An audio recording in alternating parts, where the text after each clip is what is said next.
आज 18 अक्टूबर दिन शनिवार छत्तीसगढ़ की तमाम बड़ी खबरों की शुरुआत जय जोहार और नमस्कार के साथ, ताकि छत्तीसगढ़ की रोजाना महत्वपूर्ण बड़ी खबरें बिना किसी रुकावट के हम आप तक पहुंचा सके। छत्तीसगढ़ में मुख्यमंत्री विष्णुदेव साय ने की है घोषणा कि 5 लाख कर्मचारियों को दिवाली से पहले ही उनकी सैलरी का भुगतान कर दिया जाए।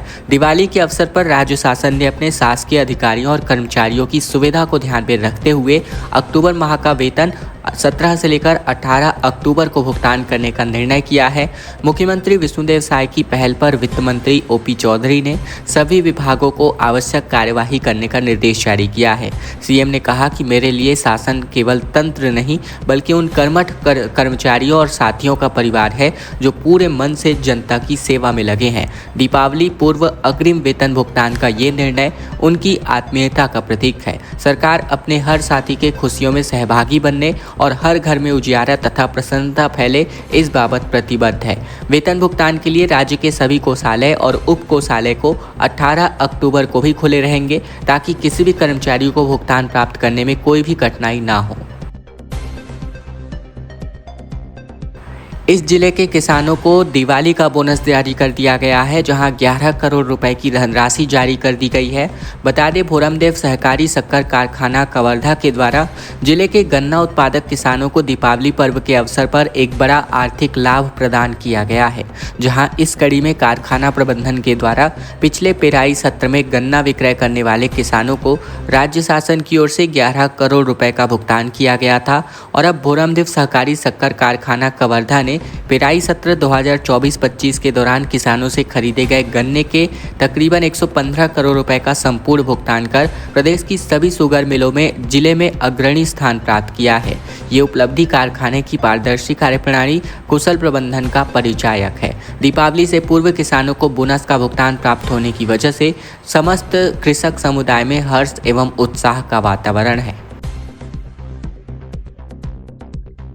खबर बिलासपुर से, जहां कांस्टेबल का 1 लाख रुपए का रिश्वत लेते का वीडियो वायरल हुआ है, जहां पीड़ित ने कहा कि सरकारी क्वार्टर में बुलाकर डराया धमकाया, जमीन गिरवी रख कर के पैसा दिया। सीएम गृह मंत्री से भी इसकी शिकायत कर चुके हैं। छत्तीसगढ़ के बिलासपुर जिले में पुलिस कर्मचारी का रिश्वत लेते हुए कैमरे पर वीडियो वायरल हुआ है। कांस्टेबल ने आबकारी एक्ट के केस में फंसाने की धमकी देकर 1,05,000 रुपए लिए हैं। कांस्टेबल पैसे गिनते हुए नजर आ रहा है। ये पूरा मामला पचपेड़ी थाना क्षेत्र का है। जानकारी के मुताबिक कांस्टेबल का नाम गजपाल जांगड़े है, जो पचपेड़ी थाने में पोस्टेड है। पीड़ित ने कांस्टेबल को जमीन गिरवी रखकर 1,05,000 रुपए दिए। गजपाल जांगड़े ने 2 लाख रुपए की डिमांड की थी। वीडियो सोशल मीडिया पर वायरल हो रहा है। पीड़ित जोगी नायक ने मुख्यमंत्री विष्णुदेव साय और गृह मंत्री विजय शर्मा को पत्र लिखकर इस बात की शिकायत भी की है, जहां आरक्षक गजपाल जांगड़े, अजय मधुकर और मुरीद बघेल साथी हरवेंद्र खूंटे के खिलाफ अब कार्यवाही की मांग की गई है।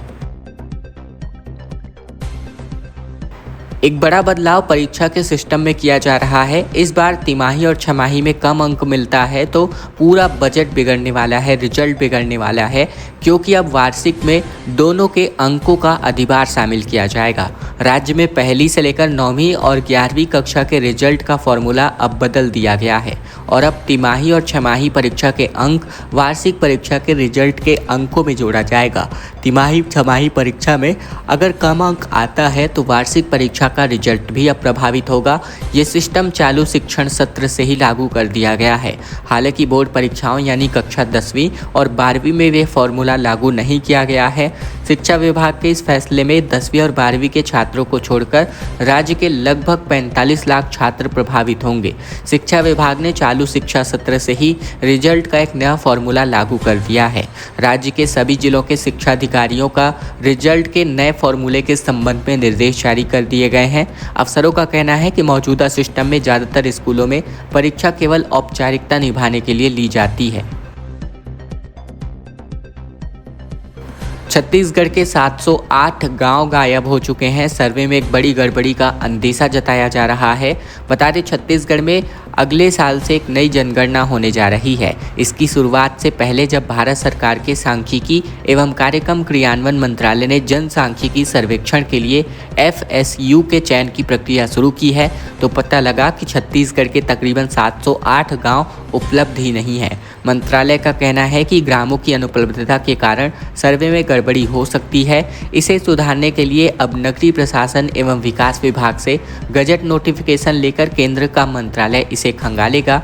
भारत सरकार सांख्यिकी एवं कार्यक्रम कार्यान्वयन मंत्रालय के उप निदेशक ने राज्य सरकार के नगरीय प्रशासन एवं विकास विभाग के संचालक को पत्र जारी करके सर्वेक्षण के लिए FSU चयन करने उपलब्ध कराने के लिए तकरीबन 708 ग्राम के लेकर आपत्ति जताई है।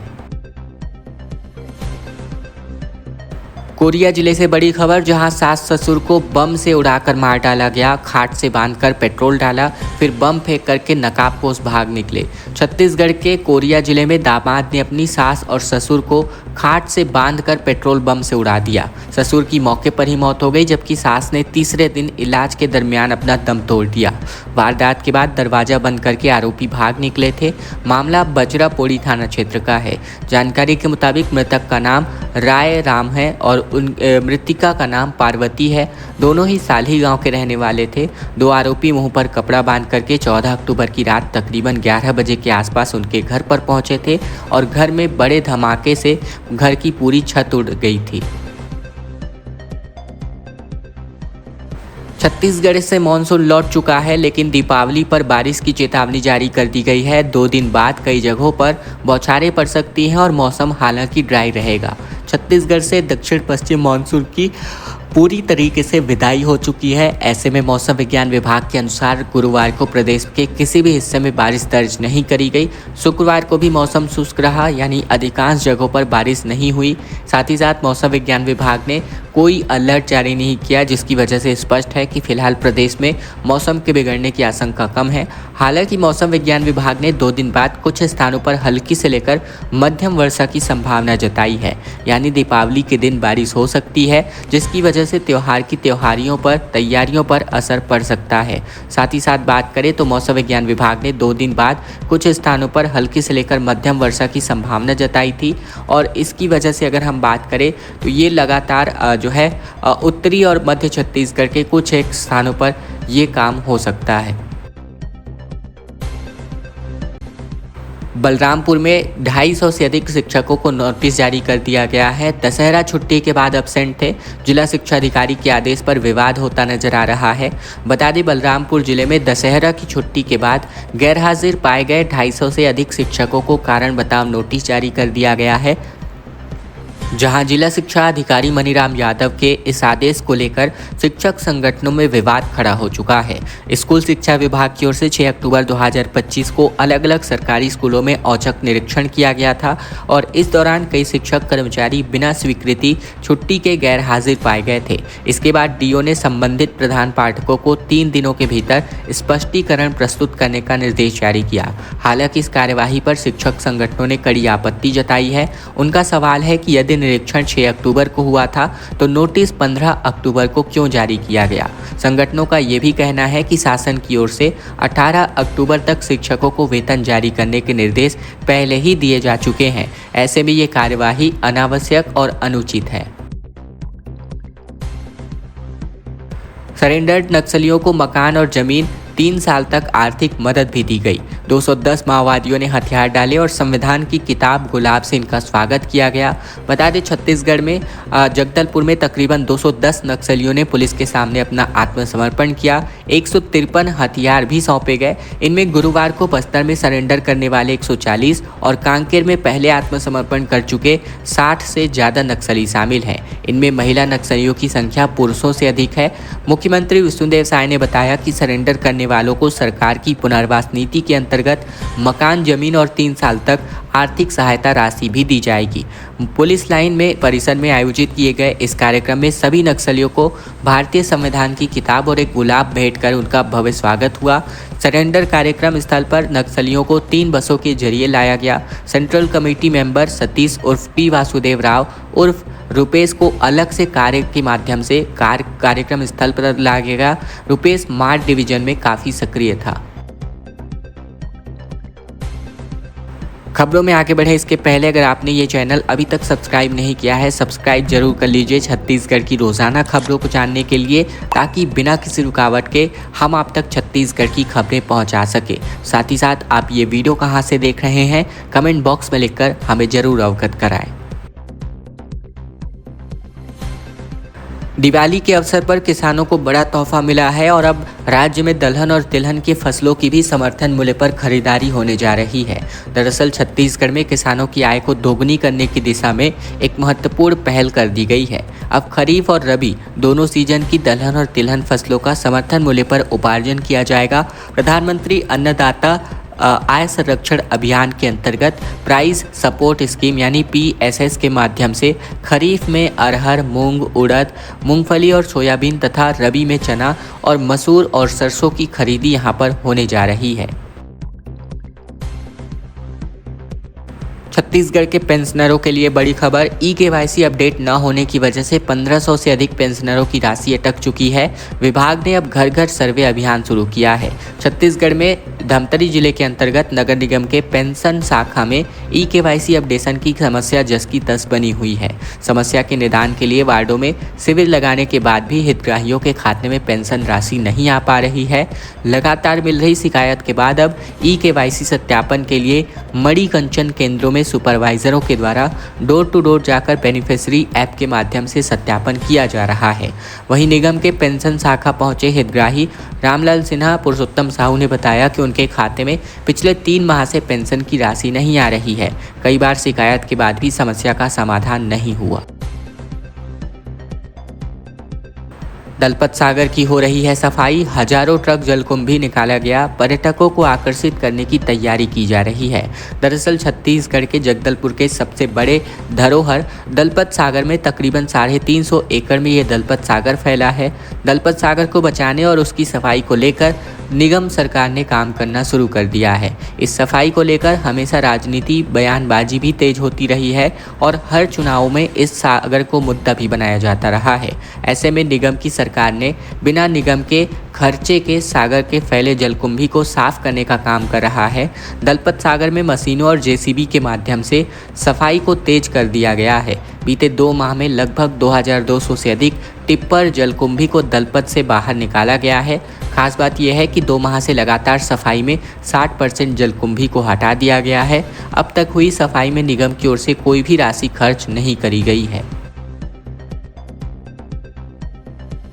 कटघोरा को जिला बनाने की मांग तेज हो चुकी है। अधिवक्ताओं ने SDM को ज्ञापन सौंपा, जहां डिमांड पूरी नहीं होने पर आंदोलन की चेतावनी दी गई है। राज्योत्सव के अवसर पर कटघोरा को जिला घोषित करने की मांग अब एक बार फिर से जोर पकड़ने लगी है। इसी कड़ी में कटघोरा के एडवोकेट संघ और स्थानीय संगठनों ने अनुविभागीय अधिकारी यानी SDM को ज्ञापन सौंपा, जहां उन्होंने चेतावनी दी है कि यदि 1 नवंबर तक राज्य सरकार ने कोई ठोस निर्णय नहीं लिया तो आंदोलन को और तेज किया जाएगा। ये मांग सालों से चली आ रही है, जिसके लिए एडवोकेट और स्थानीय संगठन संघर्षरत हैं। ज्ञापन के माध्यम से मुख्यमंत्री से आग्रह किया गया है कि राज्योत्सव के दिन यानी 1 नवंबर को कटघोरा को जिला घोषित किया जाए। इस मांग को 50 से अधिक सामाजिक संगठन और समुदाय समर्थन दे चुके हैं। वहीं एडवोकेट संघ के अध्यक्ष राजेश पाल ने बताया कि कटघोरा को जिला बनाने के संबंध में पहले भी ज्ञापन सौंपे जा चुके हैं। कांग्रेस और भाजपा दोनों सरकारों के कार्यकाल में यह बात रखी गई थी। उन्होंने यह भी बताया कि इस मांग को लेकर 2 साल तक प्रदर्शन भी किया गया था। पेंड्रा बिलासपुर मार्ग पर टक्कर के बाद 2 माजदा गाड़ी पलट गई, जिसकी वजह से एक घायल हुआ और सड़कों पर घंटों तक जाम लग गया। बाजार का सामान लेकर जा रही थी ये पूरी गाड़ी। दरअसल छत्तीसगढ़ के पेंड्रा बिलासपुर मार्ग पर ग्राम कारियाम के पास 2 माजदा वाहनों की आमने सामने टक्कर हो गई।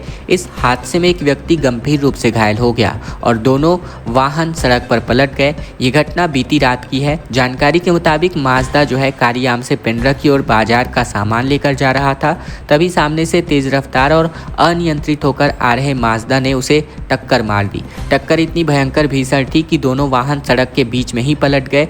हादसे के कारण मुख्य मार्ग पर घंटों तक जाम की स्थिति बनी रही। सूचना मिलने पर GPM पुलिस मौके पर पहुंची और स्थिति को नियंत्रण में लिया गया। पुलिस ने यातायात को धीरे धीरे सामान्य करवाया। छत्तीसगढ़ में 20 से लेकर 25 अक्टूबर तक सरकारी छुट्टी घोषित है और ऐसे में स्कूल, कॉलेज और बैंक भी बंद रहने वाले हैं। छत्तीसगढ़ में दिवाली 2025 को लेकर राज्य सरकार ने आधिकारिक छुट्टियों का ऐलान कर दिया है। इस बार दिवाली का पर्व 20 अक्टूबर को पड़ रहा है। इस दिन पूरे राज्य में सभी सरकारी कार्यालय, स्कूल, कॉलेज और बैंक बंद रहेंगे। इस दौरान सरकारी कर्मचारियों और छात्रों की छुट्टी का लाभ मिलेगा और वे परिवार के साथ त्योहार की खुशियां मना सकते हैं। साथ ही साथ सरकार के आदेश के अनुसार दिवाली, गोवर्धन पूजा और भाई दूज को ध्यान में रखते हुए 20 अक्टूबर से लेकर 25 अक्टूबर तक राज्य में लंबी छुट्टी रहेगी और इस अवधि में 19 अक्टूबर से लेकर 25 अक्टूबर रविवार होने के कारण स्कूल पहले से ही बंद रहेंगे, जिसे कुल मिलाकर स्कूलों में 8 दिनों की छुट्टी होगी और इस छुट्टी अवधि का उद्देश्य छात्रों और कर्मचारियों को त्योहार की तैयारियों के लिए पर्याप्त समय देना है।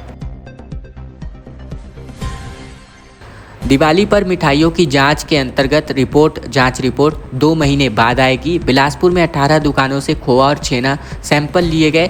त्योहार के बाद पता चलेगा कि ये मानक थे या अमानक।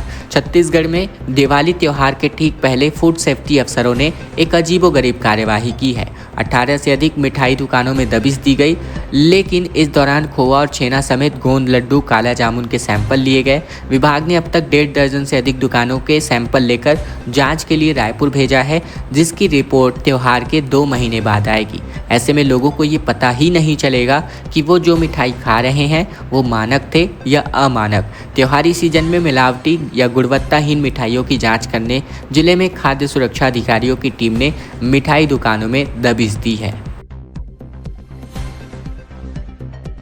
वर्दी में शराब पीकर जमीन पर लेटा हुआ पुलिस कर्मचारी का वीडियो वायरल हो रहा है। दूसरा बोरियों पर सोया हुआ है।